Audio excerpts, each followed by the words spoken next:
जीवनों में बात करें, इनके व्यक्तिगत जीवनों में बात करें।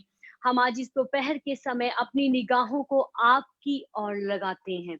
प्रभु, हमारी सहायता कहीं और से नहीं, लेकिन सेनाओं के यहोवा परमेश्वर की ओर से आती है, जो ऊंचे पर विराजमान है, जो सिंहासन पर विराजमान है, जो कहता है मैं जो हूँ सो हूँ, जो कहता है मार्ग, सत्य और जिंदगी मैं ही हूँ। Hallelujah, thank you Lord. धन्यवाद, धन्यवाद, धन्यवाद प्रभु। धन्यवाद करते हैं, आपने हमें अनंत जीवन दिया है। धन्यवाद करते हैं आपके कृपा के लिए, आपके अनुग्रह के लिए, आपके प्रेम के लिए। आपने अपने पुत्र को भी ना रख छोड़ा, लेकिन हमारे लिए अपने पुत्र को दे दिया। प्रभु, आपने अपना सबसे उत्तम हमें दिया और हम भी आपको अपना सबसे उत्तम देना चाहते हैं। Hallelujah, thank you Lord. पवित्र आत्मा, आपका धन्यवाद करते हैं, धन्यवाद करते हैं। पिता, हम आपका धन्यवाद करते हैं। प्रभु, आपकी हुजूरी में आते हैं, अपने आप को नम्र करते हैं, हमारी जिंदगियों को आपके सामने रखते हैं और प्रभु हम मांगते हैं, होने दे, आज आप हमसे बात करें। धन्यवाद करते हैं। Hallelujah, thank you Lord.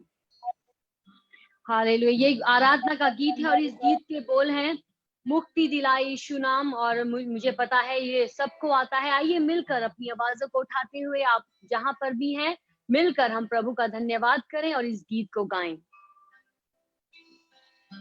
मुक्ति दिलाए यीशु नाम, शांति दिलाए यीशु नाम। आप भी मेरे साथ कह सकते हैं, मुक्ति दिलाए यीशु नाम, शांति दिलाए यीशु नाम, मुक्ति दिलाए यीशु नाम, मुक्ति दिलाए यीशु नाम, शांति दिलाए यीशु नाम, यीशु नाम, मुक्ति दिलाए यीशु नाम, शांति दिलाए यीशु नाम। यीशु दया का बहता सागर, यीशु दया का बहता सागर, यीशु है दाता महान, यीशु है दाता महान। मुक्ति दिलाए यीशु नाम, शांति दिलाए यीशु नाम, यीशु नाम, मुक्ति दिलाए यीशु नाम, शांति दिलाए यीशु नाम। चरनी पे तूने जन्म लिया यीशु, चरनी में तूने जन्म लिया यीशु, सूली पे हुआ कुर्बान, सूली पे हुआ कुर्बान। मुक्ति दिलाए यीशु नाम, शांति दिलाए यीशु नाम, यीशु नाम, मुक्ति दिलाए यीशु नाम, शांति दिलाए यीशु नाम। हम पर भी यीशु कृपा करना, हम पर भी यीशु कृपा करना, हम हैं पापी नादान, हम हैं पापी नादान। मुक्ति दिलाए यीशु नाम, शांति दिलाए यीशु नाम, मुक्ति दिलाए यीशु नाम, शांति दिलाए यीशु नाम, मुक्ति दिलाए यीशु नाम, मुक्ति दिलाए यीशु नाम, शांति दिलाए यीशु नाम, यीशु नाम, मुक्ति दिलाए यीशु नाम, शांति दिलाए यीशु नाम, यीशु नाम नाम नाम, यीशु नाम नाम नाम, यीशु नाम नाम नाम, यीशु नाम नाम नाम, यीशु नाम नाम नाम, यीशु नाम नाम नाम, यीशु नाम नाम नाम, यीशु नाम नाम नाम, यीशु नाम नाम नाम, यीशु नाम नाम नाम, यीशु नाम नाम नाम, यीशु नाम नाम नाम, मुक्ति दिलाए यीशु नाम, शांति दिलाए यीशु नाम, मुक्ति दिलाए यीशु नाम, शांति दिलाए यीशु नाम, मुक्ति दिलाए यीशु नाम, शांति दिलाए यीशु नाम, मुक्ति दिलाए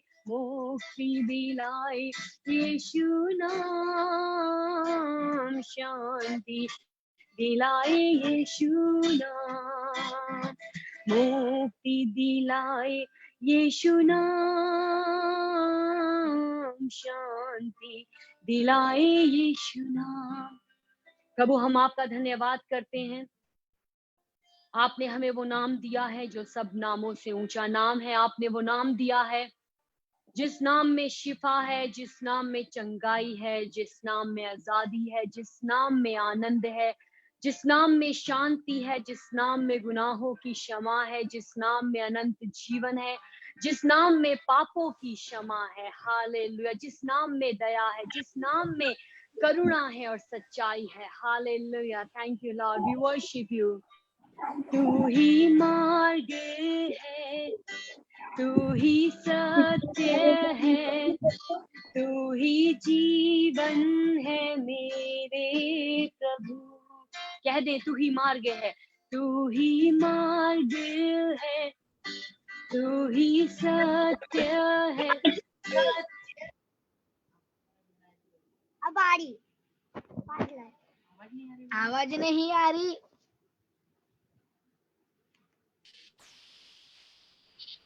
आवाज नहीं आ रही। तू ही जीवन है मेरे प्रभु, तू ही मार्ग है, तू ही मार्ग है। मिलकर बहनें कह दे, तू ही सत्य है, तू ही जीवन है मेरे प्रभु, तू ही मार्ग है।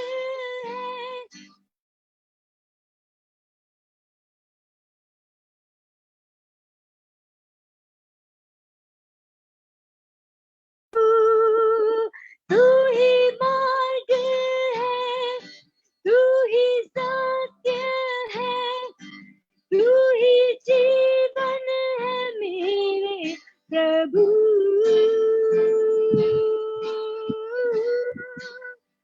सजदा करूं, सजदा करूं, सजदा करूं,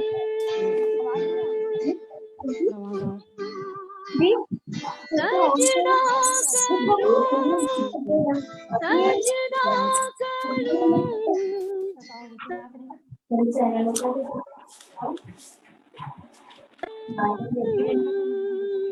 सजदा करूं, सजदा करूं, सजदा करूं,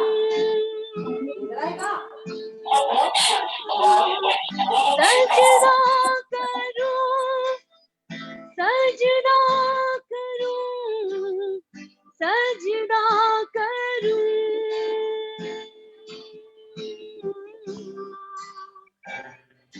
तू ही ज्योति है, जीवन की रोटी है, मेरा हमरा ही मेरा प्रभु।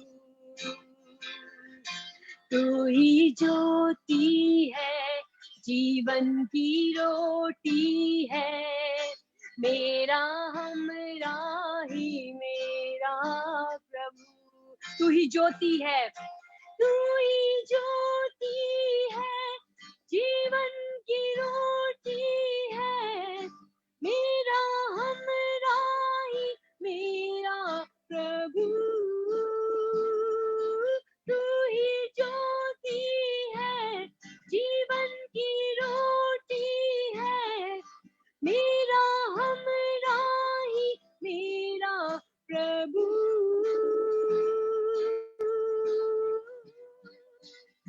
सजदा करूं, सजदा करूं, सजदा करूं,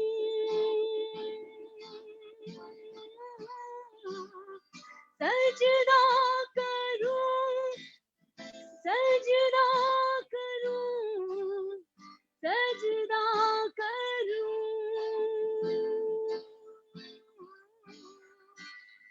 सजदा करूं, सजदा करूं, सजदा करूं,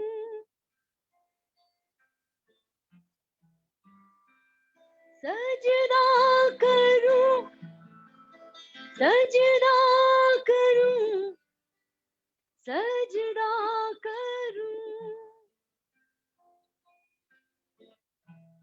प्रभु, हम आपको सजदा करते हैं, हम आपके सामने झुकते हैं और इस बात को स्वीकार करते हैं, आप हमारे परमेश्वर हैं, आप हमारे मालिक हैं, आप हमारे पिता हैं, आप अच्छे चरवाहे हैं, आप वो दाखलता हैं जिसके साथ हम जुड़े हैं, आप हमारी रोशनी हैं, आप हमारा सामर्थ्य हैं, आप हमारी चंगाई हैं। प्रभु, आपको छोड़ जिंदगी और कहीं भी नहीं है।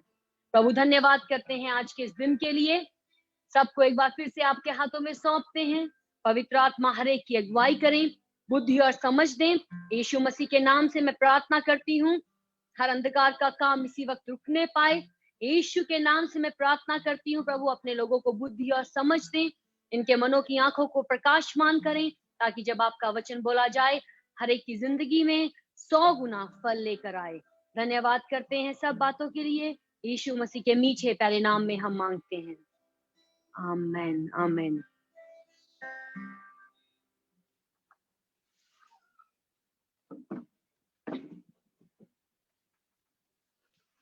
एक बार फिर से सबको जय मसीह की। आप सब हाथ दिखा सकते हैं।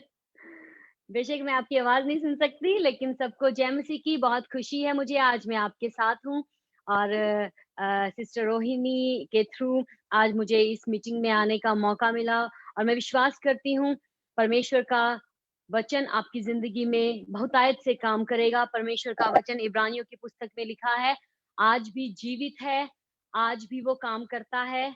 बस हमारे दिल तैयार होने चाहिए और जब हम वचन को ग्रहण करते हैं भूख के साथ और परमेश्वर उसी के अनुसार हमारी जिंदगी में काम करते हैं। मैं विश्वास करती हूँ आज आप भूखे होंगे। आप हैं कि नहीं? एक बार हाथ हिला के मुझे दिखा सकते हैं? मैं विश्वास करती हूँ आप सब भूखे हैं और मुझे बहुत खुशी है आप सब से मिलकर। और मैं आप सब से एक बात कहना चाहती हूँ, आप सब बहनें, आप सब परमेश्वर की बेटियां हो और परमेश्वर का आपकी जिंदगी से मकसद है। परमेश्वर वो आपको नाम लेकर बुलाया है, उन्होंने आपके सर के बाल को गिना हुआ है, आपकी परिस्थिति को वो जानते हैं, आपके हालातों को वो जानते हैं। हो सकता है इंसान से कई बातें छिप जाएं, लेकिन परमेश्वर से कुछ भी छिपता नहीं है। जब परमेश्वर के लोग उनको पुकारते हैं, प्रभु स्वर्ग से, वचन में लिखा है स्वर्ग से वो हमें उत्तर देते हैं। बेशक हो सकता है किसी पॉलिटिकल लीडर, किसी राजनेता की आंखें आपके ऊपर ना हो, लेकिन एक बात याद रखें, स्वर्ग की आंखें आप पर लगी हुई हैं। हालेलुया। आप अपने पड़ोसी को जरा हिलाकर कहें और कहें, बहन स्वर्ग की आंखें आप पर लगी हुई हैं। जरा कहें अपने पड़ोसी को जो आपके साथ बैठे हैं, कहें स्वर्ग की आंखें आप पर लगी हुई हैं। हालेलुया। आइए हम वचनों में जाएं। मत्ती रचित सुसमाचार और उसका 25 अध्याय, उसकी 14 आयत को हम पढ़ेंगे। मत्ती रचित सुसमाचार, book of Matthew, gospel of Matthew, chapter 25 और उसकी 14 वर्स। बुक ऑफ मैथ्यू, मत्ती रचित सुसमाचार, उसका 24 अध्याय और उसकी 14 से मैं पढ़ूंगी। और आप बहुत लोगों ने इसको बहुत बार पढ़ा होगा, लेकिन एक बार फिर से हम इस पर कुछ बातों की ओर गौर करेंगे और इसके साथ ही कई और आयतें भी मैं पढ़ूंगी परमेश्वर के वचन में से और वो आपसे बात करेंगी। तो यहाँ पर लिखा हुआ है मत्ती रचित सुसमाचार, उसका 24 अध्याय और उसकी उसका 25 अध्याय और उसकी 14 आयत। 25 अध्याय उसकी 14 आयत, 25 अध्याय 14 आयत यहाँ पर लिखा है, क्योंकि यह उस मनुष्य की सी दशा है जिसने परदेश जाते समय अपने दासों को बुलाकर अपनी संपत्ति उनको सौंप दी। अंडरलाइन कर लें, अपनी संपत्ति उनको सौंप दी। ये उसने एक को 5 तोड़े, दूसरे को 2 और तीसरे को 1, अर्थात हर एक को उसकी सामर्थ्य के अनुसार दिया। फिर अंडरलाइन कर सकते हैं, हर एक को उसकी सामर्थ्य के अनुसार दिया है। उसकी अब हर एक को उसकी सामर्थ्य के अनुसार दिया है। और तब परदेश चला गया, तब जिसको 5 तोड़े मिले थे उसने तुरंत जाकर उनसे लेन-देन किया और 5 तोड़े और कमाए। इसी रीति से जिसको 2 मिले थे उसने भी 2 और कमाए, परंतु जिसको 1 मिला था उसने जाकर मिट्टी खोदी और अपने स्वामी के रुपए छिपा दिए। बहुत दिनों के बाद उन दासों का स्वामी आकर उनसे लेखा लेने लगा। फिर अंडरलाइन करें, लेखा लेने लगा। जिसको 5 तोड़े मिले थे उसने 5 तोड़े और लाकर कहा, हे स्वामी, तूने मुझे 5 तोड़े सौंपे थे, देख मैंने 5 तोड़े और कमाए। उसके स्वामी ने उससे कहा, धन्य हे अच्छे और विश्वास योग्य दास। अब इसे भी अंडरलाइन कर लें, अच्छे और विश्वास योग्य दास। तू थोड़े में विश्वास योग्य रहा, इसे भी अंडरलाइन कर लें, और मैं तुझे बहुत वस्तुओं का अधिकारी बनाऊंगा। अपने स्वामी के आनंद में सहभागी हो। तो आप पूरी 21 आयत को आप अंडरलाइन कर सकते हैं। यहाँ पर हम देखते हैं, यहाँ पर लिखा है, जो मैंने पहले आपसे लाइन अंडरलाइन करवाया था, अपनी संपत्ति उनको सौंप दी। तो यहाँ पर एक मालिक है, उसने चला गया और अपने दासों को संपत्ति सौंपी। यहाँ पर वचन कहता है उसने अपनी संपत्ति को सौंपा। दासों की संपत्ति नहीं थी, लेकिन उस मालिक ने अपनी संपत्ति दासों को दी। आज जब हम परमेश्वर के राज्य में हैं, हम अलग अलग जगहों पर काम करते हैं, हम अलग अलग तरीके से परमेश्वर के काम में योगदान देते हैं। एक बात याद रखें, जो भी आज हमारे पास है, चाहे वो कोई भी गुण हो, चाहे वे कोई भी काबिलियत हो, चाहे वे कुछ भी करने की काबिलियत, ये सब परमेश्वर ने हमें दी है। चाहे वो वचन बाँटना हो, चाहे वो दूसरों के लिए प्रार्थना करना हो, चाहे अपने अलग-अलग ज़िम्मेवारियाँ, मैं उसके बारे में आपसे बात करूँगी। ये सब ज़िम्मेवारियाँ, ये सब बातें हमें परमेश्वर ने दी हैं और उन्होंने अपनी संपत्ति को हमें दिया है। और भी कई चीज़ें हैं जिसके बारे में मैं आपसे और आगे बात करूँगी। तो हम सबको कुछ ना कुछ परमेश्वर ने दिया है। हम ये नहीं कह सकते परमेश्वर ने मुझे ये नहीं दिया। अगर कोई कहता है परमेश्वर ने मुझे क्या दिया है, मैं कैसे परमेश्वर के राज्य में इस्तेमाल हूँ? अरे आपको मुँह दिया है, अपने मुँह से परमेश्वर के वचन को बताओ, अपने साथ वालों को बताओ, अपने रिश्तेदारों को बताओ, अपने बच्चों को बताओ, अपने साथ के लोगों को बताओ, जहाँ तक हो सके आप परमेश्वर के वचन को बताओ। और फिर यहाँ पर लिखा है कि वो देकर चला गया और जो उसने एक को 5 दिए, एक को 2 दिए, एक को 1 दिया। तो जिसको 5 दिए उसने 10 बनाए, डबल किया। जिसको 2 दिए उसने भी डबल किया, 4 बनाए। लेकिन जिसको 1 मिला उसने कुछ नहीं किया, लेकिन जाकर उस सिक्के को ज़मीन में गाड़ दिया। अब स्वामी जब वापिस आता है, हमने 19 आयत को अंडरलाइन किया था, वहां पर लिखा है, अब बहुत दिनों के बाद जब उनका स्वामी वापस आया तो उनसे लेखा लेने लगा, उनसे पूछने लगा, जो कुछ मैंने तुम्हें दिया तुमने उसका क्या किया है। और यहाँ पर स्वामी और कोई नहीं है, हमारे परमेश्वर है, हमारे प्रभु यीशु मसीह हैं। और हम जानते हैं जब वो आएंगे, ऑब्वियसली वो हमसे पूछेंगे, जो कुछ मैंने उन्होंने हमें दिया, काबिलियत दी, हमें मुँह दिया, हमें ज़िंदगी दी, हमें अच्छे ओहदे दिए, हमें जो काबिलियत दी, हमने उसका परमेश्वर के राज्य में कैसे इस्तेमाल किया। एक बात याद रखें, हम सबको अपनी ज़िंदगियों का लेखा देना है। परमेश्वर के सामने हम एक दिन खड़े होंगे और हम सब खड़े होंगे और हमें लेखा देना होगा, जो हमने परमेश्वर की कामों में हमने कैसे योगदान दिया। और यहाँ पर लिखा उसने लेखा लिया और उसने आगे 21 आयत में लिखा है, जिसने 5 20 आयत में लिखा है, जिसको 5 तोड़े मिले उसने 5 लाकर कहा, हे स्वामी, तूने मुझे 5 तोड़े सौंपे थे, देख मैंने 5 तोड़े और कमाए।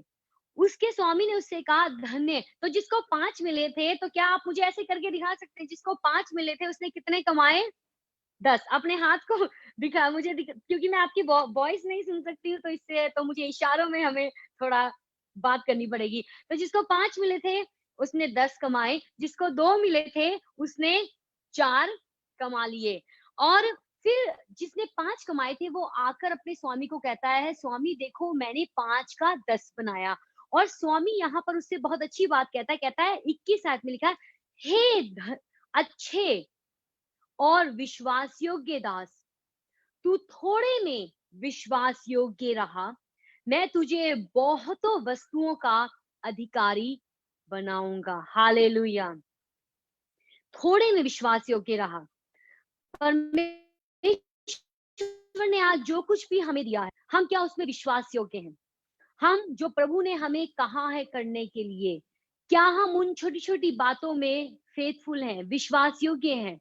और परमेश्वर हमें देखते हैं, यहाँ पर हम देखते हैं जब हम थोड़े में विश्वास योग्य हैं, परमेश्वर हमें बड़े का अधिकारी बनाएगा। फॉर एग्जाम्पल, अगर मान लो आप बच्चा है, आप उसको 100 देते हो और आप उसको 1000 रुपए ऐसे नहीं पकड़ा देते हो, लेकिन आप देखते हो वो आपका बच्चा 100 रुपए में विश्वास योग्य है या नहीं है, तो आप उसको फिर आगे बड़ी जिम्मेवारी देते हो।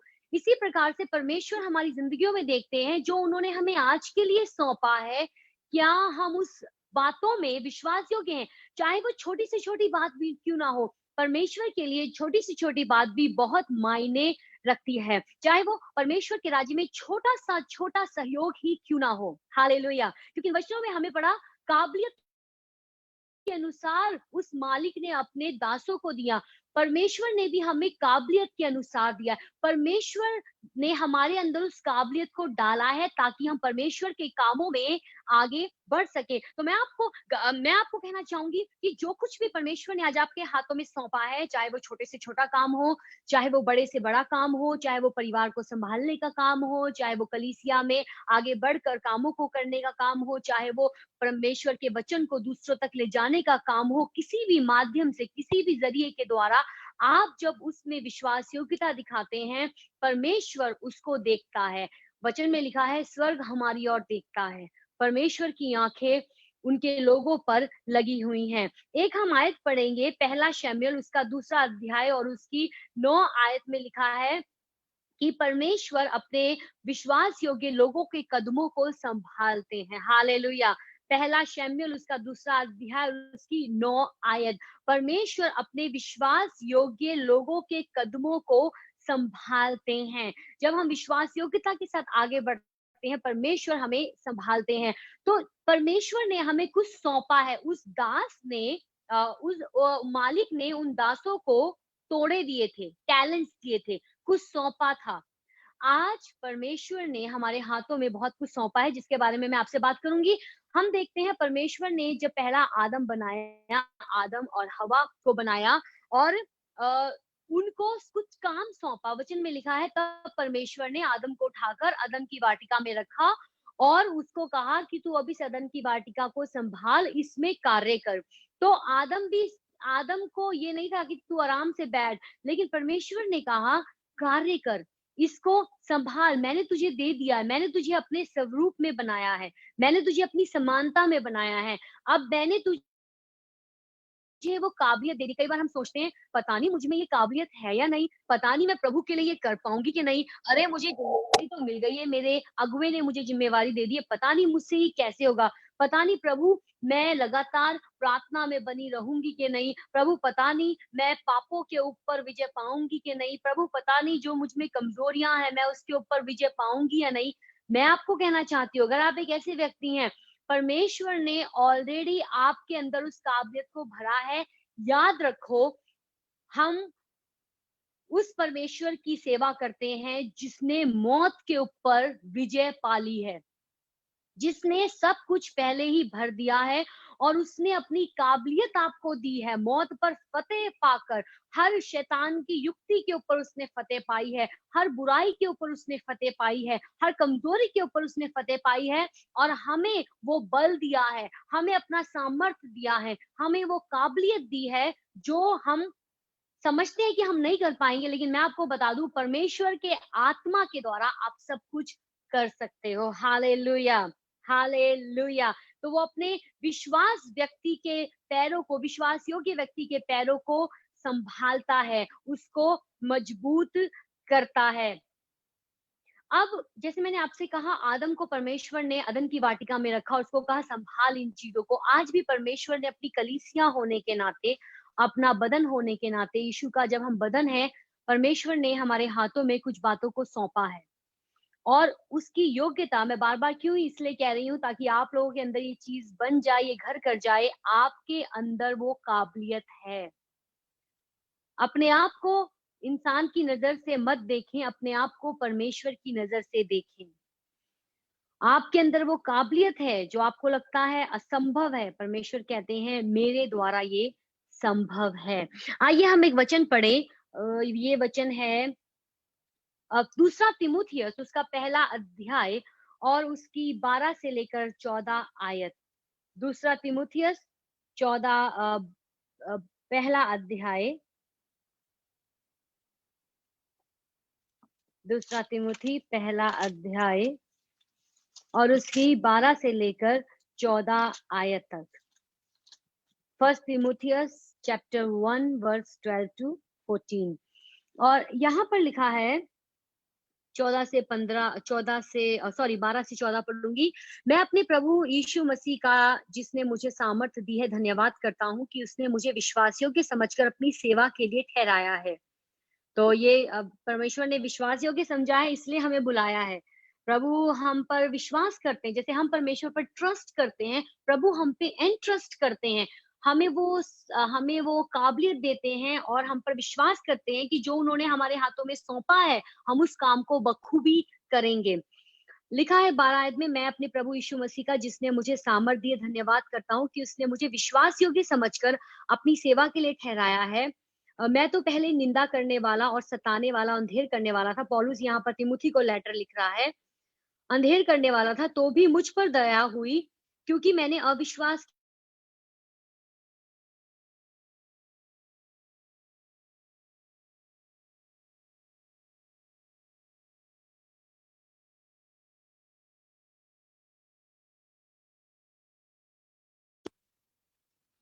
हेलो ओके तो हम देखते हैं कैसे जो पौलुस है वो उस कलीसिया को सताता है, लेकिन एक बार उसका प्रभु के साथ जब आमना सामना होता है दमिश्क के रास्ते पर, वो अपनी जिंदगी प्रभु को देता है और प्रभु उसको इस्तेमाल करते हैं। 14 आयत में लिखा है, और हमारे प्रभु यीशु मसीह का अनुग्रह उस विश्वास और प्रेम के साथ जो मसीह यीशु में है बहुतायत से हुआ है। हम दूसरा तिमुथी पढ़ेंगे, मैंने गलत आयत पढ़ दी। दूसरा तिमुथियुस उसका पहला अध्याय और उसकी 12 से लेकर 14 आयत। इस कारण मैं इन दुखों को भी उठाता हूँ पर लजाता नहीं, क्योंकि मैं उसे जिस पर मैंने विश्वास किया है जानता हूँ और मुझे निश्चय है कि वो मेरी धरोहर की उस दिन तक रखवाली कर सकता है। तो यहाँ पर पौलुस एक धरोहर के बारे में बात कर रहा है, एक ट्रेजर के बारे में बात कर रहा है। और और यहाँ पर हम देखेंगे वो कौन सी धरोहर के बारे में, कौन सी धरोहर। पौलुस तिमुथी को कहता है परमेश्वर ने मुझे एक धरोहर दी है और वो ही इस धरोहर को संभालेगा, वो ही इस धरोहर की रखवाली करता है। 13 आयत में लिखा है, तो यहाँ पर पौलुस पौलुस तिमुथी को कहता है परमेश्वर ने उसको एक धरोहर दी है। हम सबको परमेश्वर ने एक धरोहर दी है, एक खजाना दिया है। और आगे लिखा है, जो खरी बातें तूने मुझसे सुनी है उनको उस विश्वास और प्रेम के साथ जो मसीह यीशु में है अपना आदर्श बनाकर रख, और पवित्र आत्मा के द्वारा जो हम में बसा है, हम अच्छी धरोहर की रखवाली कर, उस अच्छी धरोहर की रखवाली कर। तो इन आयतों में लिखा है परमेश्वर ने एक धरोहर अपने लोगों को दी है। और वो धरोहर क्या है? पौलुस कहता है वो धरोहर है जो प्रभु यीशु मसीह का सुसमाचार हमें मिला है। आमीन। ये खुशखबरी है। पौलुस कहता है ये जो सुसमाचार है ये महिमामय सुसमाचार है। ये जो सुसमाचार है ये प्रकाशित प्रकाश वाला सुसमाचार है। और जब ये सुसमाचार हमारी जिंदगियों में आता है, हमारी जिंदगियों में अंधेरे को खत्म करके वो उजियाले को लेकर आता है। अब सुसमाचार क्या है? सुसमाचार ये है, हम सब गुनाहों में थे, हम सब परमेश्वर से दूर थे, परमेश्वर और इंसान के बीच में एक बहुत बड़ा एक गैप था, लेकिन प्रभु यीशु मसीह ने उस गैप को, उस बीच के दूरी को हटाकर इंसान का परमेश्वर के साथ मेल करा दिया। और जो गुनाह हमने किए थे प्रभु यीशु मसीह ने उन गुनाहों को अपने ऊपर लिया और हमें माफी दे दी। हालेलुया। और ये माफी हमें पैसों से नहीं मिलती है, ये माफी हमें अच्छे कामों से भी नहीं मिलती है। आज दुनिया में लोग बहुत अच्छे-अच्छे काम करते हैं, गरीबों को खाना खिलाते हैं, कपड़े बाँटते हैं, कई जगहों पर जाते हैं कि उनके गुनाह, उनके पाप क्षमा हो जाएँ। लेकिन प्रभु में हमें ये माफी मिल गई, उन हम पर ये दया हो गई, हम पर ये अनुग्रह हो गई। और पौलुस इसी के बारे में कहता है। पौलुस कहता है, ये जो सुसमाचार है परमेश्वर ने हमारे हाथों में दिया है और हमें इसकी रखवाली करनी है। तो पहली चीज जो परमेश्वर ने हमें दी है, परमेश्वर ने हमारे हाथों में सौंपी है, वो है अपना सुसमाचार। हालेलुया। परमेश्वर ने हमें अपना सुसमाचार दिया है। और हम जब पढ़ते हैं लूका रचित सुसमाचार, उसके 4थे अध्याय में, उसकी 17 और 19 आयत में, वहां पर प्रभु यीशु मसीह जब आराधनालय में जाते हैं और आराधनालय में उनको वचन बोलने के लिए बुलाया जाता है, तो बाइबल में लिखा है जब वो जाते हैं सामने, वो यशायाह नबी की किताब में से इस पोर्शन को, इस हिस्से को खोलते हैं और कहते हैं, परमेश्वर का आत्मा मुझ पर है और उन्होंने मेरा अभिषेक किया है ताकि मैं गरीबों को ये खुशखबरी का प्रचार कर सकूं। हालेलुया। और ये वचन आज हमारे लिए भी है। परमेश्वर प्रभु यीशु मसीह ने हमें अपना आत्मा दिया है। आमीन। आप साधारण लोग नहीं हैं।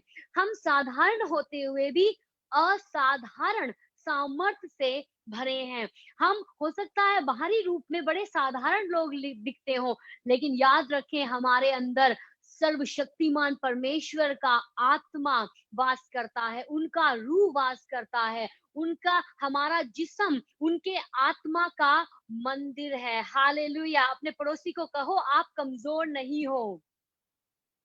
अपने पड़ोसी को कहो आप साधारण नहीं हो, लेकिन आप असाधारण परमेश्वर की सेवा करते हो। आमेन। तो परमेश्वर का आत्मा आज हमारे ऊपर है, आज हमारे वो अंदर है। वो किस लिए है? ताकि हम वो कर सकें जो परमेश्वर ने हमें करने के लिए सौंपा है। और एक व्यक्ति जो प्रभु यीशु मसीह पर विश्वास करता है, जो सबसे पहली जो उसकी क्राइटेरिया है, सबसे पहली जो उसके लिए जो जरूरी है, वो है प्रभु यीशु मसीह के सुसमाचार को सुनाना। आमेन। प्रभु यीशु मसीह के वचन को लोगों तक लेकर जाना। और ये जरूरी नहीं है कि सिर्फ स्टेज से ही हो। कई बार कई लोग वेट करते हैं कि हमें स्टेज मिलेगा, हमें माइक मिलेगा, तभी हम जाके वचन बताएंगे। लेकिन मैं आपको कहना चाहती हूँ, आपको वचन बताने के लिए स्टेज या माइक की जरूरत नहीं है। आपको वचन बताने के लिए अंदर बोझ चाहिए, आपको वचन बताने के लिए परमेश्वर का आग चाहिए, आपको वचन बताने के लिए परमेश्वर का सामर्थ चाहिए जो ऑलरेडी आपके अंदर है। आपके इर्द गिर्द कौन लोग हैं, उन तक परमेश्वर का वचन बताएं, लोगों के लिए प्रार्थना करें, लोगों के लिए लोगों के लिए हीलिंग के लिए प्रार्थना करें, लोगों के छुटकारे के लिए प्रार्थना करें। और विश्वास के साथ, वचन में लिखा है धर्मी जन की प्रार्थना का उत्तर मिलता है, धर्मी जन की प्रार्थना काम करती है। एलिया भी हमारे समान दुख सुख भोगी व्यक्ति था, वचन में लिखा है। लेकिन कैसे उस एक एलाइजा की प्रार्थना से, जो इतने सालों से बारिश नहीं हो रही थी, बारिश हो गई। हालेलुया। एक एलाइजा की प्रार्थना से, उसकी शब्द से बारिश आना बंद हो गई। और फिर जब उसने दोबारा प्रार्थना किया, तब स्वर्ग के परमेश्वर ने उसको सुना और बारिश भेजकर उत्तर दिया। आमेन। स्वर्ग के परमेश्वर ने एलाइजा को सुना और आग को भेजकर उत्तर दिया। तो अगर वो उस समय हो सकता था, वो आज भी मुमकिन है, वो आज भी। और मैं आपको कहना चाहती हूँ, हम एक ऐसे समय में है कलीसिया, जब हमें परमेश्वर को पुकारने की जरूरत है। हमारा विश्वास प्रभु पर हो, मजबूती के साथ हो, हमारा समय प्रभु के साथ बहुत अच्छा हो, हमारा जो चलना है परमेश्वर के साथ सामर्थ्य तरीके से हो। प्रभु यीशु मसीह ने कहा, मेरी भेड़ें मेरी आवाज को पहचानती हैं।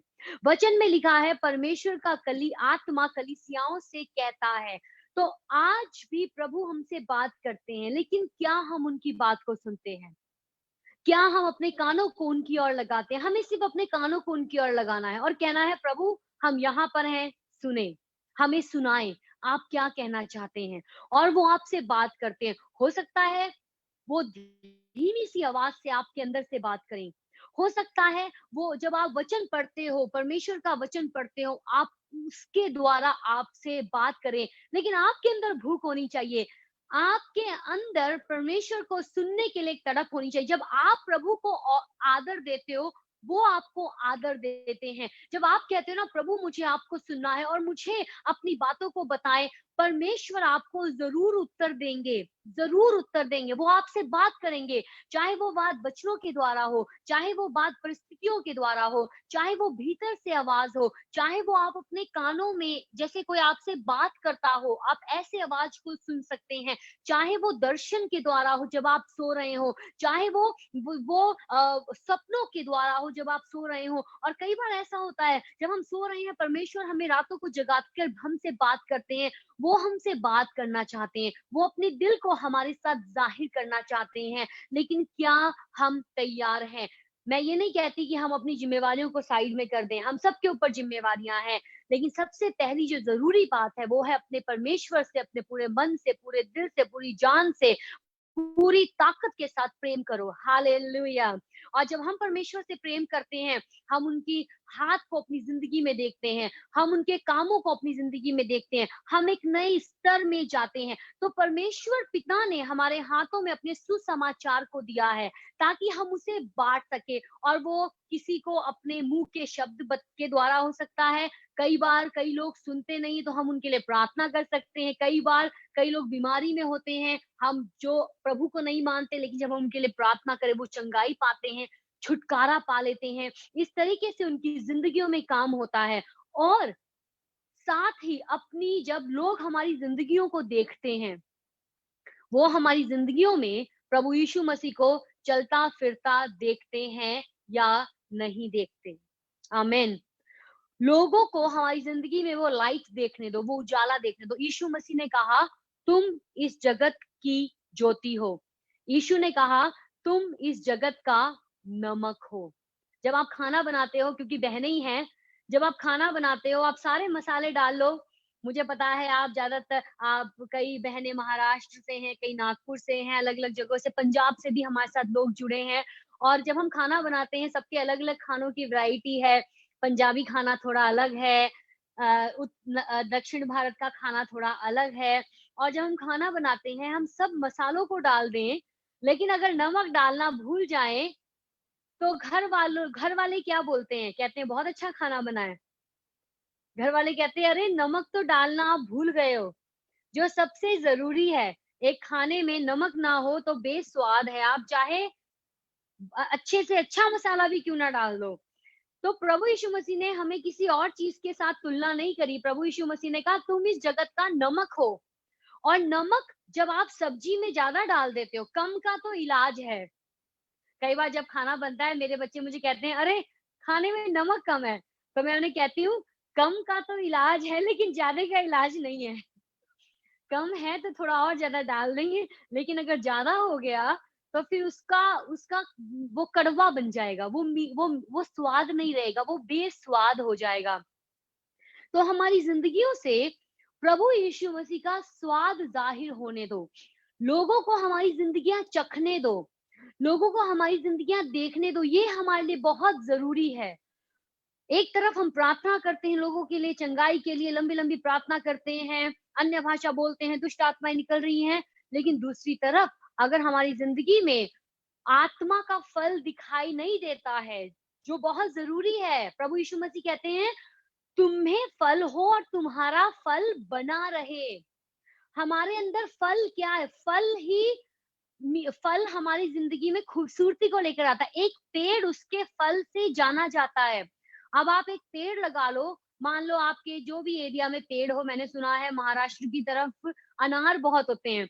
अनार, आप अनार उगा लो, और अब आप पेड़ से वेट कर रहे हो, अनार आएगा, अनार आएगा, अनार आएगा, और अनार भी आया तो उसके अंदर कीड़ा लगा हुआ है। आपको कैसा महसूस होगा? आपको लगेगा, अरे मेरी तो सारी मेहनत पानी में चली गई, इतना अच्छा खूबसूरत फल है बाहर से, लेकिन अंदर से काटा तो उसके अंदर क्या है? कीड़े हैं, उसके अंदर गंदगी है। तो परमेश्वर चाहते हैं हमारे अंदरूनी खूबसूरती बढ़े। हमारी अंदरूनी खूबसूरती परमेश्वर को भाती है। हमारी अंदरूनी खूबसूरती स्वर्ग को हमारी तरफ अट्रैक्ट करती है, हमारी तरफ आकर्षित करती है। हालेलुया। अय्यूब की जिंदगी में देखते हैं, शैतान आके परमेश्वर को कहता है, परमेश्वर शैतान को कहते हैं, सॉरी, क्या तूने मेरे दास अय्यूब को देखा है?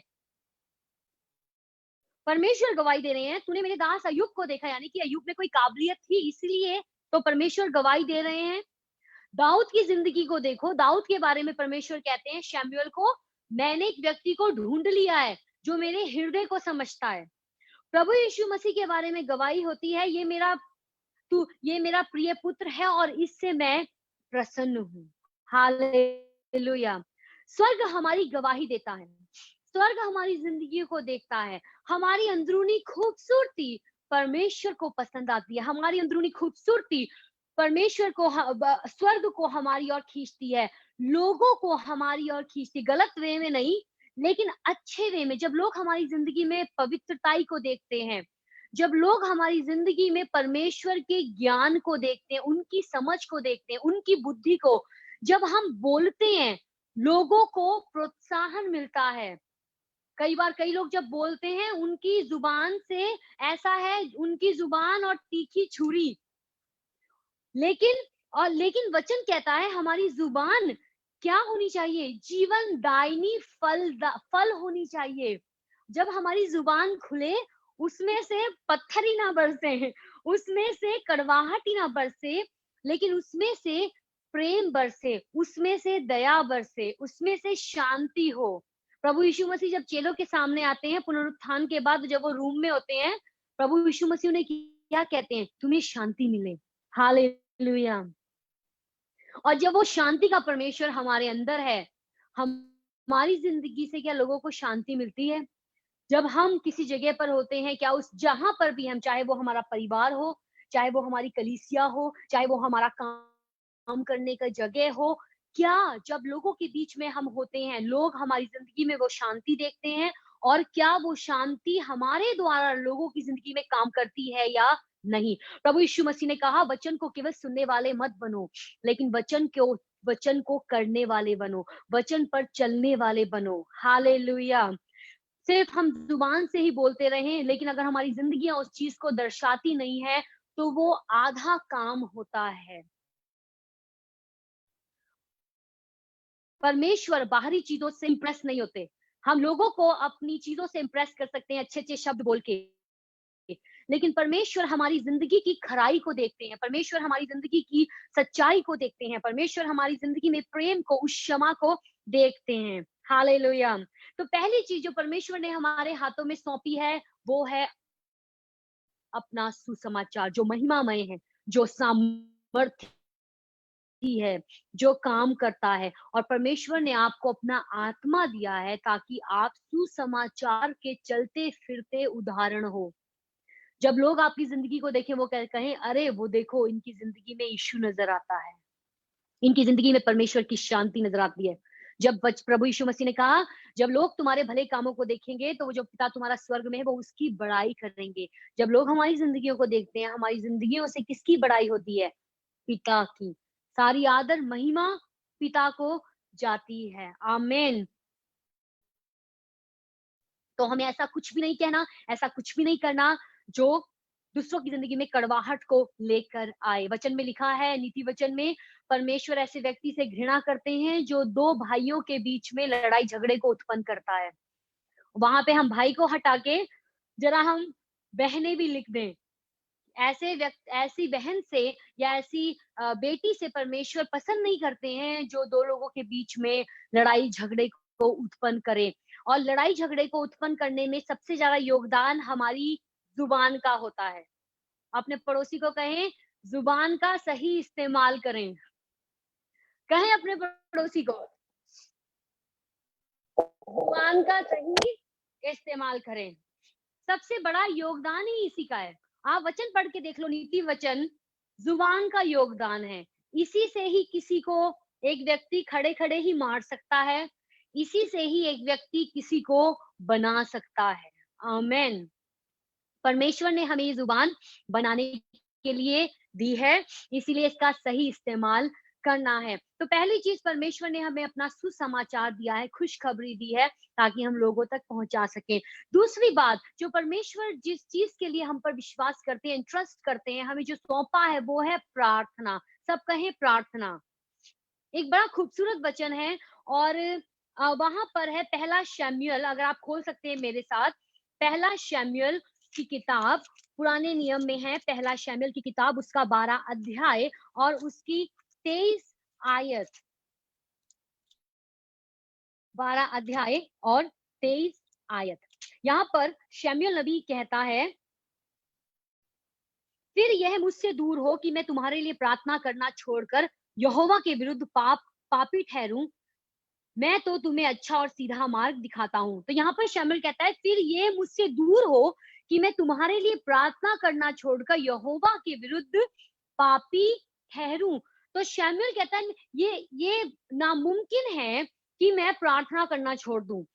ये नामुमकिन है, क्यों? क्योंकि अगर मैं प्रार्थना नहीं कर रहा हूं, मैं यहोवा परमेश्वर के विरुद्ध गुनाह कर रहा हूं।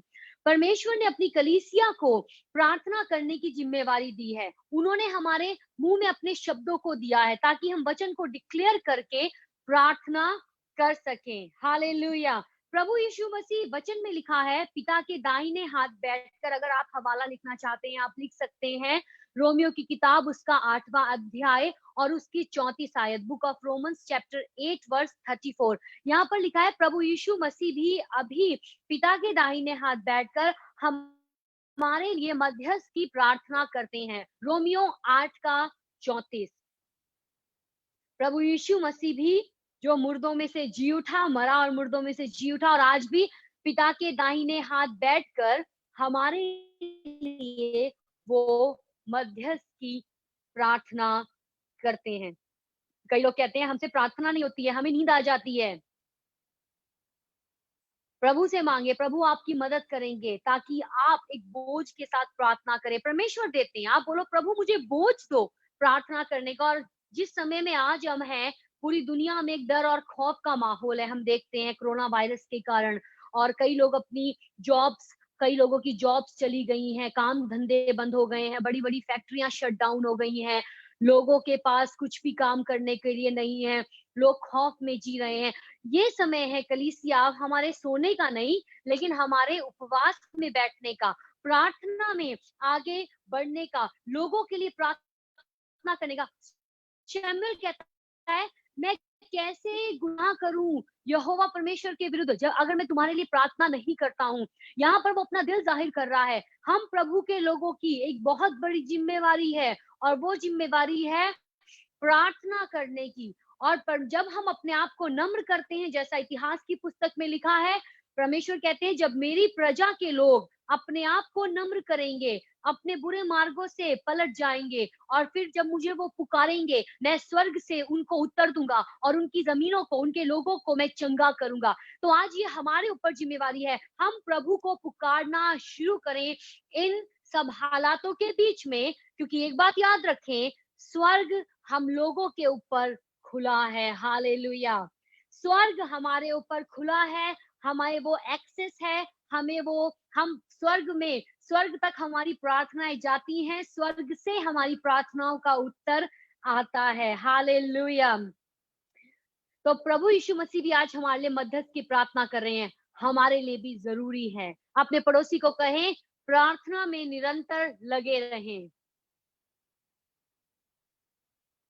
कहें, प्रार्थना में निरंतर लगे रहें। आमेन। प्रार्थना में निरंतर लगे रहें। तो पहली चीज जो परमेश्वर ने हमारे हाथों में सौंपी है अपने सुसमाचार को सुनाने के लिए। दूसरी चीज, हमें प्रार्थना करने की जिम्मेवारी दी है।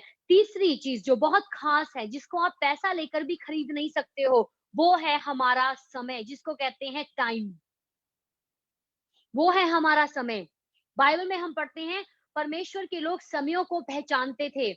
वो आंखें बंद करके नहीं बैठे थे, सब समय को।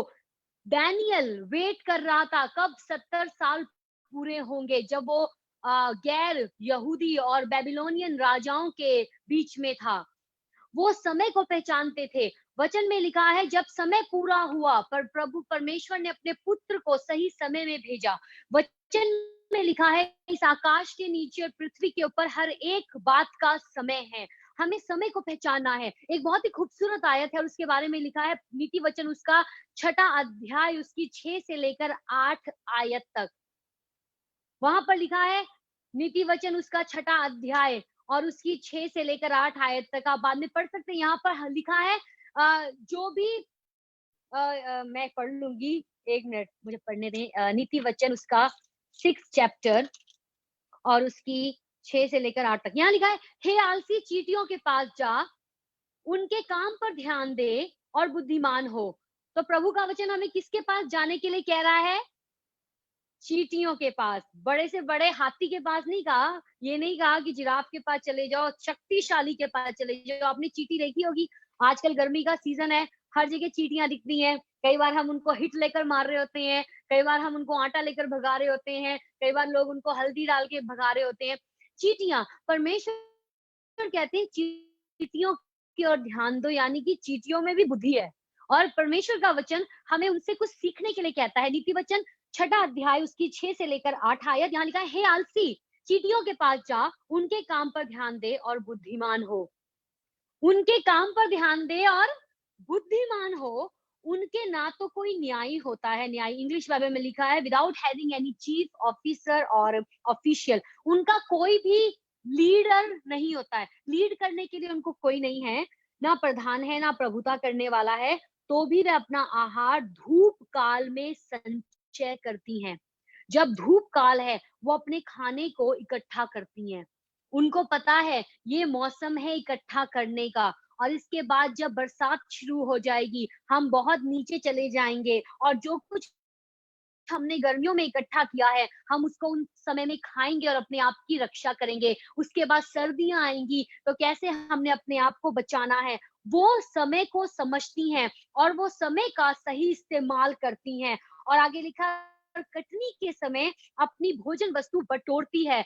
अगर वो छोटा सा एक जंतु होकर ये अपना अपना समय बुद्धिमानी के साथ लगाता है, तो हमें, जब हम इंसान हैं, हम परमेश्वर के स्वरूप में बने हैं, हम उनके बच्चे हैं, हमारे लिए कितना जरूरी है हम अपने समय की वैल्यू करें। कई लोग समय की कदर नहीं जानते हैं। ठीक है, सुबह उठ गए, अपना काम किया, फिर सो गए, खा लिया, पी लिया, थोड़ा इधर बैठ गए, थोड़ा उधर बैठ गए। हम ऐसे कहीं पहुंच नहीं पाएंगे। हमें अपनी जिंदगी में एक उद्देश्य को रखना है जो परमेश्वर ने हमें दिया है, और उस उद्देश्य तक पहुंचने के लिए जिंदगी में कुछ चीजों की योजनाएं बनानी है। किसी ने कहा, अगर तुम योजना बनाने में फेल हो जाते हो तो तुम फेल हो रहे हो योजना तक पहुंचने के लिए। तो हमारी जिंदगी में योजना के साथ चलना बहुत जरूरी है। चींटियां भी योजना बनाती हैं सही समय पर, और हम देखते हैं जब सर्दियां आती हैं वो दिखाई नहीं देती हैं, वो भीतर भीतर चली जाती हैं और अपने सही समय का इस्तेमाल करती हैं। हमें अपने समय का सही इस्तेमाल करना है। दाऊद की जिंदगी में हम देखते हैं, दाऊद एक राजा था। दूसरा शमूएल उसके 11वें अध्याय में लिखा है, जब राजा लोग लड़ाई के लिए जाते थे, दूसरा शमूएल, सेकंड सैमुअल चैप्टर 11 में, और वहां लिखा है जब राजा लोग लड़ाई के लिए जाते थे, दाऊद लड़ाई पे नहीं गया। दाऊद कहाँ बैठा है? अपने घर में, यरूशलेम में। स्पेसिफिकली बाइबल में लिखा है जब राजा लोग उस समय लड़ाई के लिए जाते थे, तो दाऊद को किस लिए चुना था? ताकि वो नई जगहों को जीत सके। वो एक योद्धा था, परमेश्वर के लिए उसने बहुत लड़ाइयां लड़ी और इज़राइल कौम को संभाल कर रखा, उनकी अगुवाई करी, उनको उनका निर्देशन किया, उनको उनको आगे चलाया। लेकिन एक समय आया जब दाऊद इस चीज में हल्का गिला मठा हो गया, और जब वो समय था जाकर युद्ध लड़ने का, वो अपने घर में बैठा है। और उसके बाद हम देखते हैं कैसे उसकी जिंदगी में एक गिराव आ गया, गुनाह आ गया।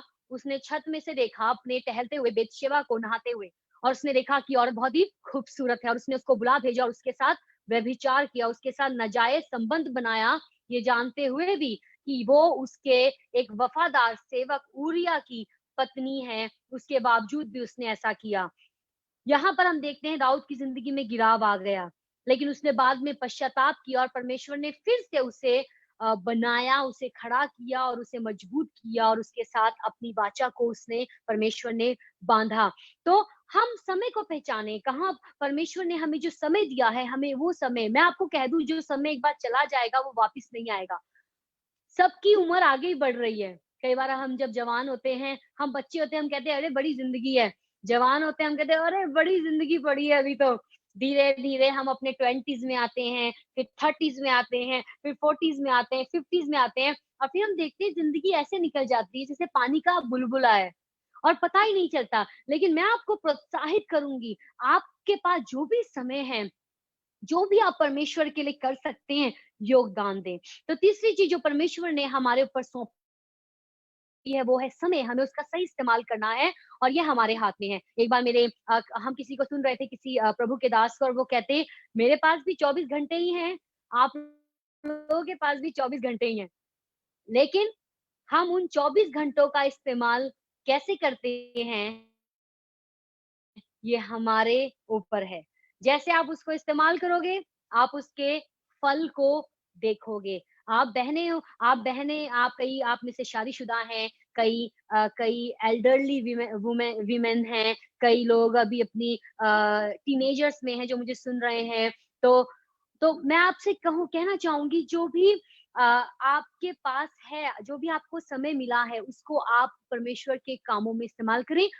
हो सकता है आप बहुत कामों में बिज़ी होंगी, लेकिन आप प्लान करें कि कैसे हम प्लानिंग के साथ परमेश्वर का जो है वो परमेश्वर को दे सके समय और जो लोगों का समय है वो हम लोगों को दे सकें।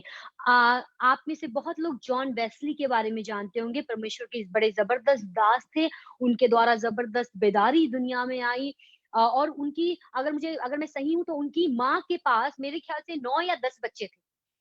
9 या 10 बच्चे होते हुए भी जॉन वेस्ले और उनके एक और भाई थे, उन्होंने ये गवाही दी मेरी माँ रोज़ 1 घंटा परमेश्वर के लिए निकालती थी, प्रार्थना करने के लिए और हम अपनी माँ को डिस्टर्ब नहीं करते थे, बेशक 9 बच्चे होते थे। अब आप खुद इमेजिन कर सकते हो जो माएँ हैं, यहाँ पर 2 बच्चे कई बार हमें लगता है कि उनके साथ हम बहुत बिज़ी हो जाते हैं, वहाँ तो 9 बच्चे थे और 9 बच्चों के साथ भी वो माँ समय निकालती थी ताकि परमेश्वर के साथ समय बिता सके। मेरी बहनों मैं आपसे ये कहना चाहूँगी, अगर आप प्रभु के साथ समय बिताते हो, आप कभी भी मुरझाओगे नहीं, क्योंकि वो ही हमारा सोता है, वो ही हमारा बल है। जब हम यीशु के साथ जुड़े हैं, वो ही हमारा सारा ज़रिया है। आज सुबह मैंने अपने एक प्लांट को देखा क्योंकि मुझे थोड़ा पेड़-पौधे उगाने का भी शौक है, आप में से बहुत लोगों को भी होगा। तो मैंने अपना एक प्लांट देखा वो मुरझा गया था और जब मैंने ध्यान से देखा, उसके अंदर मैं पानी देना भूल गई थी कल, क्योंकि बहुत गर्मी है, तो पानी देना जब भूल गई मैंने करीब से देखा, मैंने कहा अरे ये तो मर रहा है, ये मुरझा रहा है। क्यों? क्योंकि पानी नहीं दिया।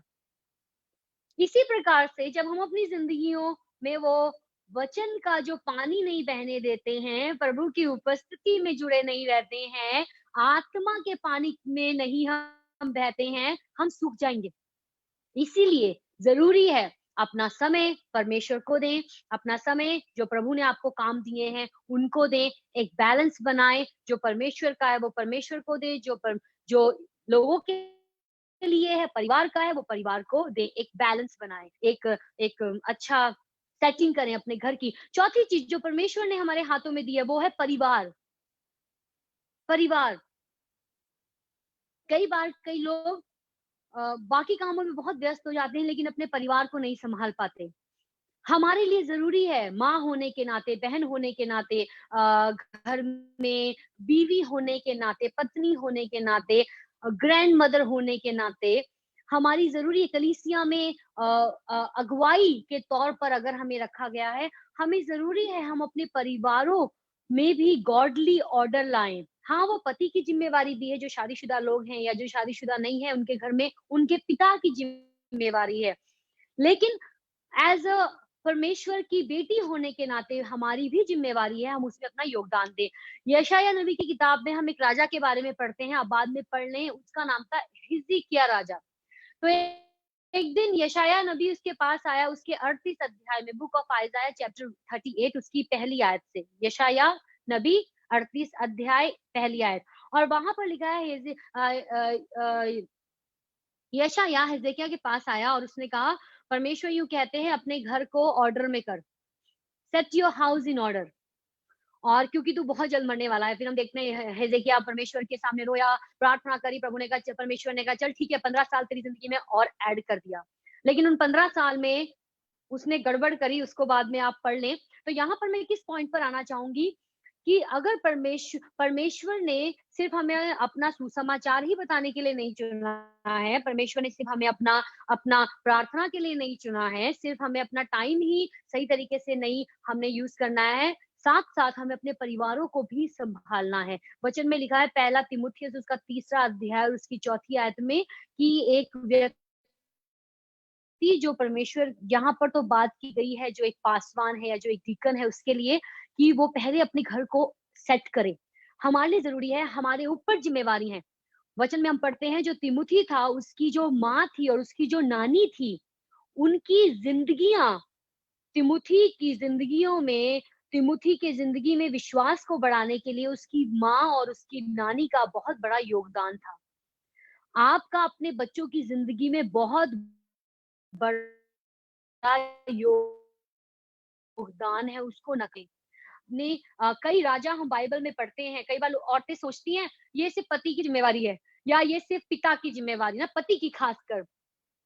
नहीं, ये हमारी भी ज़िम्मेवारी है। बाइबल में हम पढ़ते हैं कई ऐसे राजा हुए इज़राइल देश में, जिनकी माँओं का उनके ऊपर बहुत बड़ा प्रभाव था और उनकी माँओं ने उनको मार्गदर्शन किया।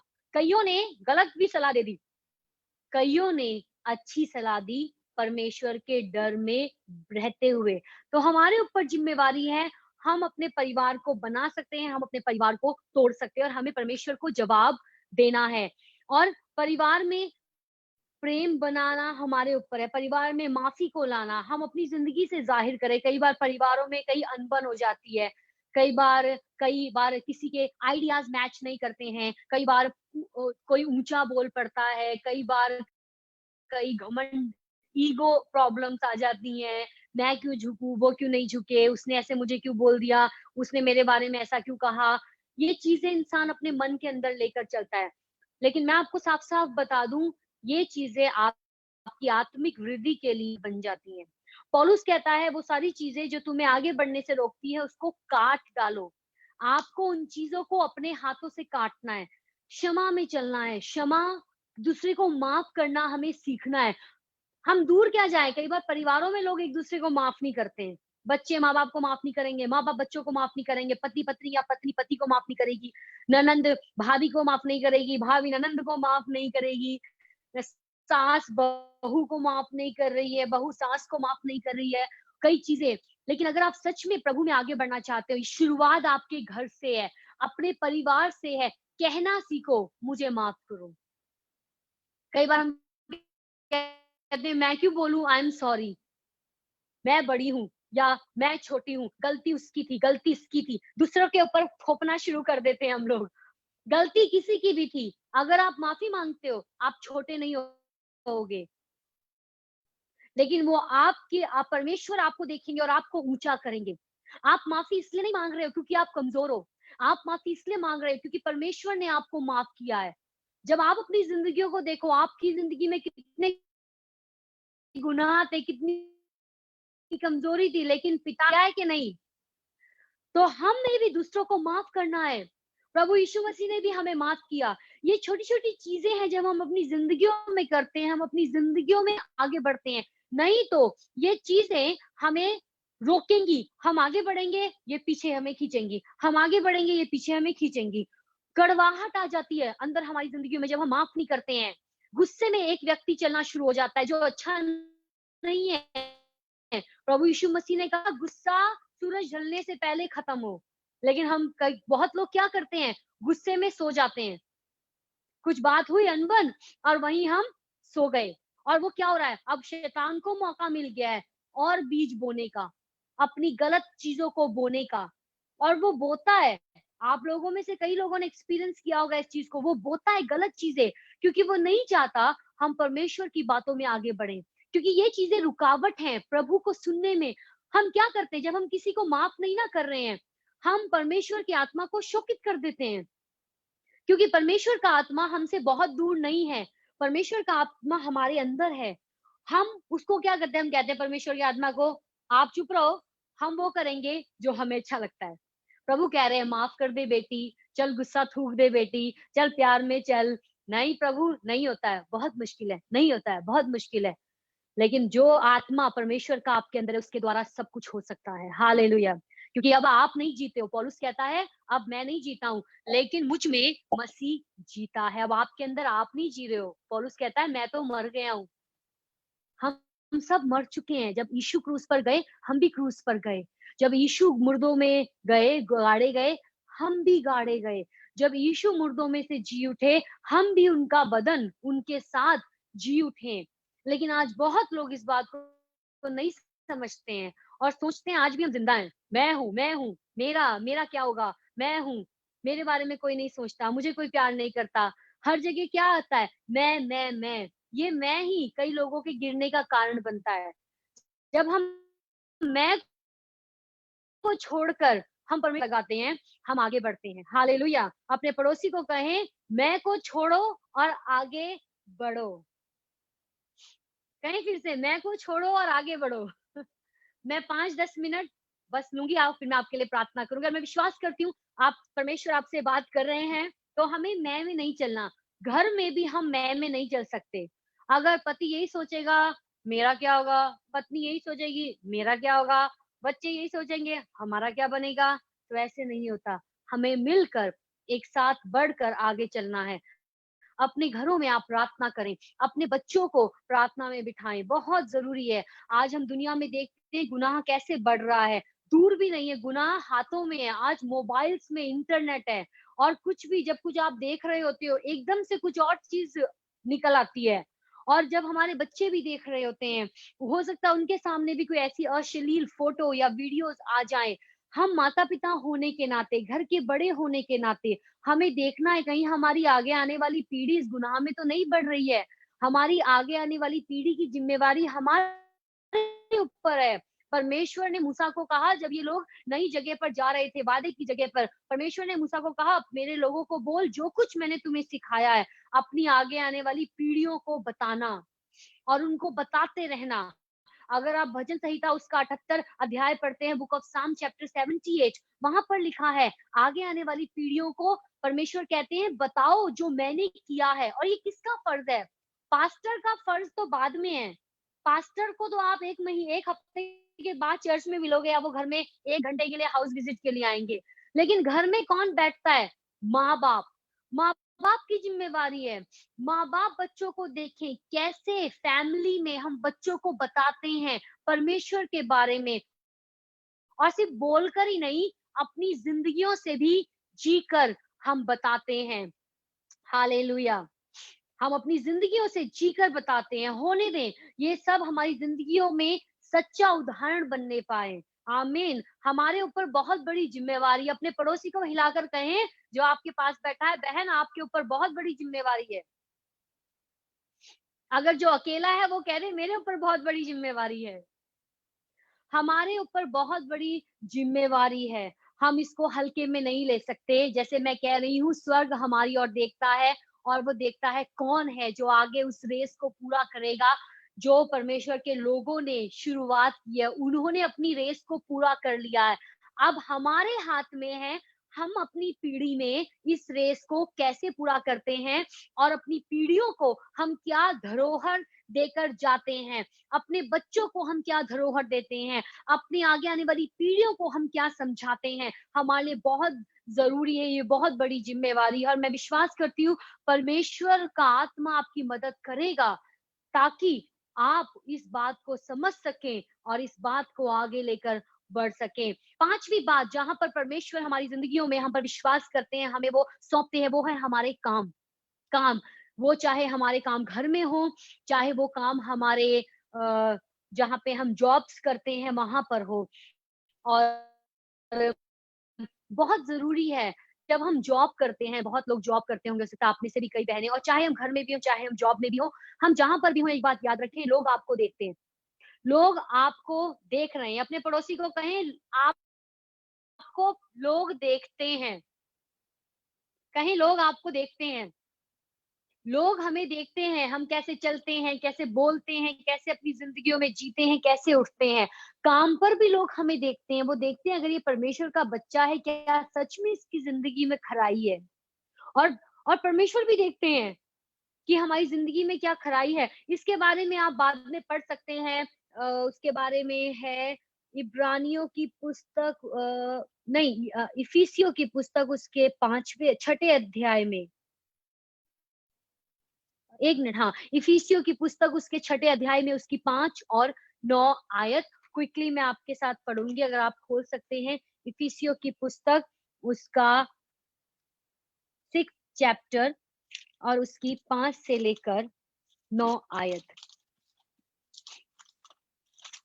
और यहाँ पर लिखा है इफिसियों 6ठा अध्याय 5 से लेकर 9 आयत। हे दासों, जो लोग इस संसार में तुम्हारे स्वामी हैं, अपने मन की सिधाई से डरते और काँपते हुए जैसे मसीह की वैसे ही उनकी आज्ञा मानो। परमेश्वर का वचन कहता है, जो भी तुम्हारे ऊपर लोग काम करते हैं, तुम्हारे ऊपर तुम्हारे स्वामी हैं, उनकी बात को मानो, सिधाई से डरते हुए उनकी सेवा करो, काँपते हुए जैसे तुम मसीह के लिए करते हो। कई बार लोग इस चीज़ को हल्के में लेते हैं, वो कहते हैं कोई नहीं हमारा मालिक तो अविश्वासी है। हमारा मालिक अविश्वासी है, हम उसकी और हम कर लेंगे जो हमें करना है, अपने मन से चलेंगे।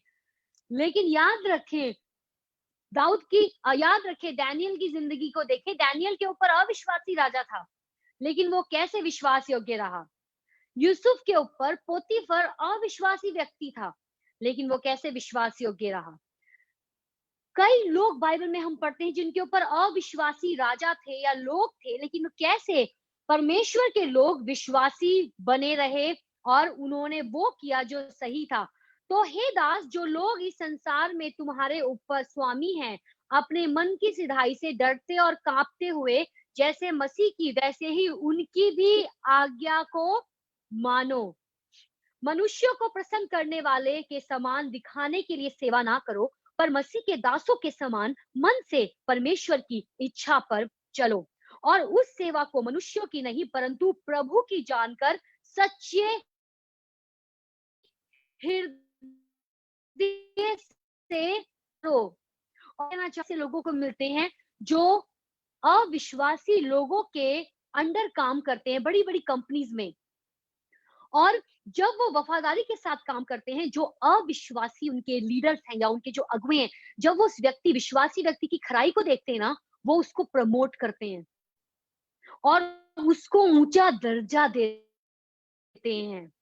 क्यों? क्योंकि उसने मन की खराई से काम किया, उसने मनुष्य को दिखाने के लिए नहीं किया, लेकिन जब मनुष्य देख भी नहीं रहा है, तब भी उसने काम को किया।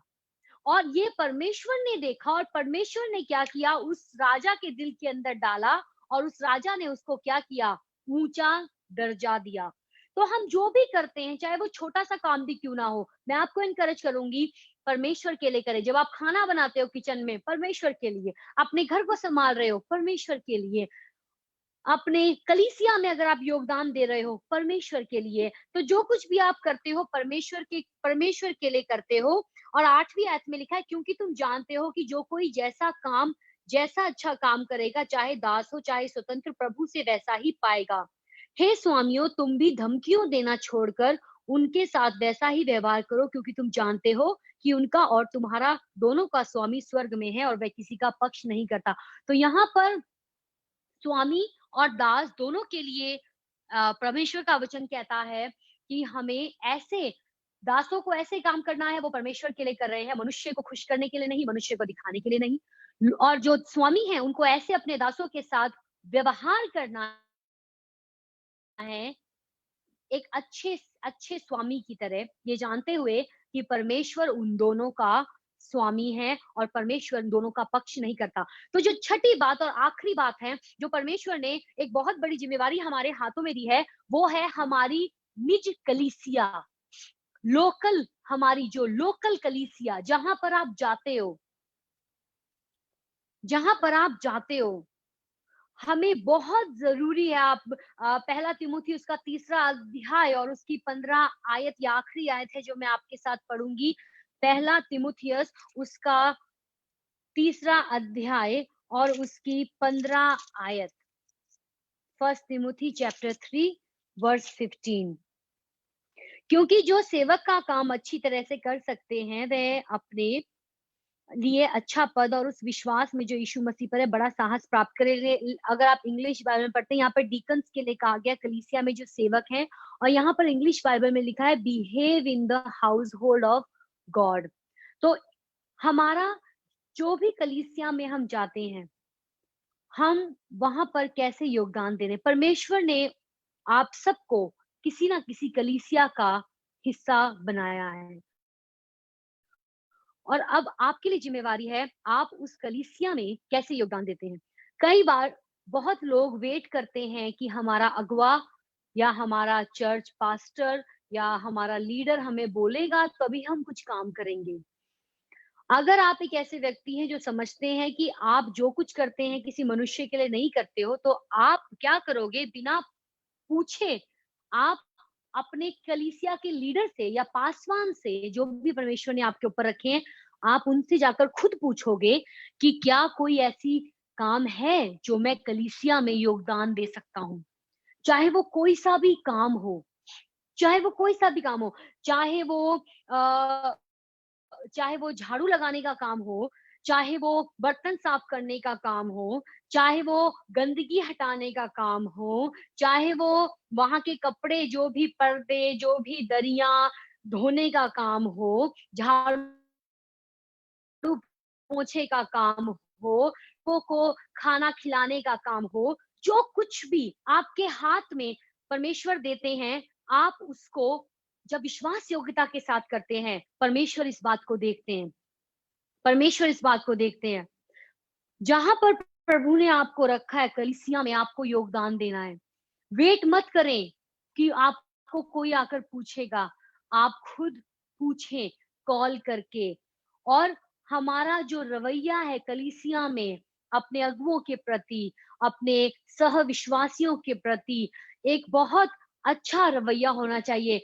हम वो लोग ना बन जाएँ। देखो, प्रभु ने हमें कलीसिया दी। ये कलीसिया किसी पासवान की नहीं है, किसी इंसान की नहीं है। परमेश्वर ने पासवान को कलीसियाओं के ऊपर चरवाहा ठहराया है, लेकिन सबसे बड़ा चरवाहा हमारा प्रभु यीशु मसीह है। तो कलीसिया प्रभु यीशु मसीह की है, और प्रभु यीशु मसीह ने वो कलीसिया को दिया है, और इसीलिए हम सब की बच्चे होने के नाते जिम्मेवारी है हम उसमें अपना योगदान दें। हम उसमें अपना योगदान दें। कई लोग सोचते हैं हम जंप मार के आगे बढ़ जाएँ। जंप मार के हम आगे बढ़ेंगे, लेकिन उसमें उसमें हम उसमें वो नहीं देख पाएँगे जो परमेश्वर हमारी ज़िंदगी में करना चाहते हैं। आप समझ रहे हैं? एक स्टेप है हर जगह तक पहुँचने का। एक स्टेप है। जब परमेश्वर देखते हैं आप थोड़े में विश्वास योग्य है, प्रभु आपको थोड़ा और बढ़ाते हैं। जब आप परमेश्वर देखते हैं आप झाड़ू पोंछे में विश्वास योग्य है, प्रभु कहेंगे ठीक है, अब थोड़ा-सा तुम आगे आ जाओ। फिर प्रभु कहेंगे अच्छा तुम कुर्सियाँ लगाने में विश्वास योग्य है, थोड़ा और आगे आ जाओ, थोड़ा और आगे आ जाओ, थोड़ा और। इस तरीके से प्रभु हम हमारी ज़िंदगियों में काम करते हैं। क्यों क्यों प्रभु हमें एकदम से क्यों नहीं फ्रंट लाइन में लाते हैं? रीज़न क्या है? परमेश्वर देखते हैं, परमेश्वर चाहते हैं हमारा चरित्र बने। परमेश्वर देखना चाहते हैं हम लोग सहना सीखें, हम लोग परमेश्वर के बच्चों का स्वभाव दिखाएँ। अगर मान लो किसी को पहले ही एक ऊँचे स्थान पर रख दिया हो, और अब वो बहुत बड़बोला व्यक्ति हो, लड़ाई झगड़े वाला हो, जल्दी से गुस्सा करने वाला हो, वो क्या करेगा? अगर किसी ने कुछ कह दिया, उसमें सेल्फ कंट्रोल नहीं होगा, आत्म संयम नहीं होगा, एकदम से लड़ाई झगड़ा शुरू हो जाएगा। एकदम से दूसरों की चुगलीखोरी शुरू हो जाएगी, एकदम से दूसरों के लिए गलत बातें शुरू हो जाएँगी। तो परमेश्वर क्या करते हैं?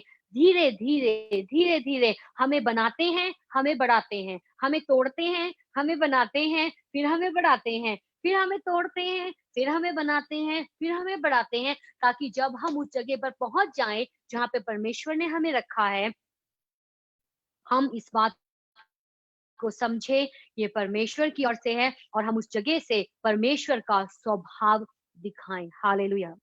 ये बहुत, बहुत, बहुत ज़रूरी है। आज कलीसियाओं में लड़ाई झगड़े हैं, कलीसियाओं में कई चीज़ें हैं। रीज़न क्या है? लोग परमेश्वर का स्वभाव नहीं दिखाते हैं, नाराज़गियाँ हैं, नाराज़ होकर निकल जाते हैं, उल्टा-सीधा बोल देते हैं। रीज़न क्या है? परमेश्वर का स्वभाव नहीं है। लेकिन परमेश्वर का आत्मा हमारी मदद करता है, जब हम उस वचन को ग्रहण करते हैं, हमारी ज़िंदगियों में वचन काम करता है। हालेलुया!